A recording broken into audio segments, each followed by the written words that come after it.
Jacobson girls, even spending the night many times. One afternoon, these details may be way off base, I'm just going with my 62-year-old memory. John arrived home from his mission from West Central States. As I remember, Naomi arrived home a little later. She was living in the basement apartment of the Jacobsons' home at the time. She had been on a swimming outing with some family members. Her hair was in curlers, and she wasn't feeling as if she was looking her best, and there John was. It must have worked out okay, though, because later that night, the Jacobson girls and I were sleeping near her little apartment, and we heard Naomi singing in a wonderful voice, "Love is a many splendid thing." When did you do that? No idea. This is fact. She did. Ruth would probably remember what the fact is, so she said I did. We all thought it was so romantic.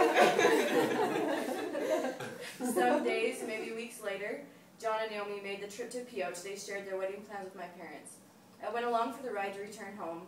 They drove home via St. George so they could stop at our many St. George relatives and share their plans with them also. They were kind of duty visits, I think, but I thought it was so thoughtful of John and Naomi to take the time.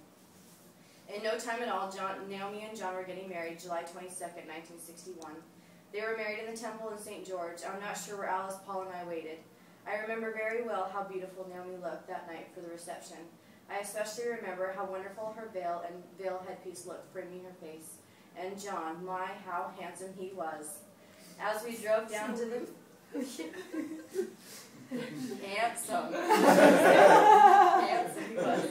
As we drove down to the Pioche Chapel and arrived at the old dirt parking lot, I saw some aunts from St. George, and Irene asked how the newlyweds were doing.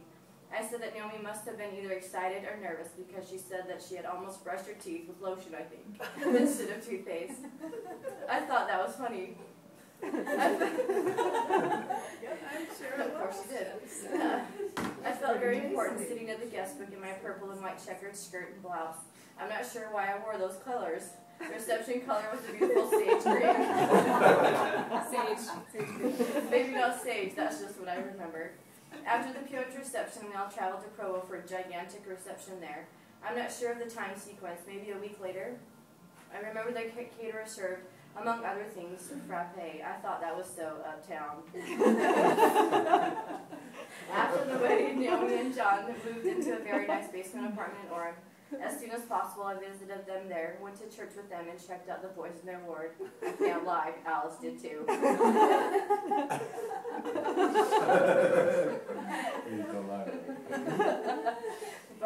By that time, Naomi was busy working.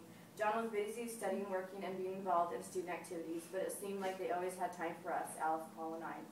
Just observing you and your family for the last 50 years has been a pleasure and an inspiration. Happy 50th wedding anniversary, John and Naomi.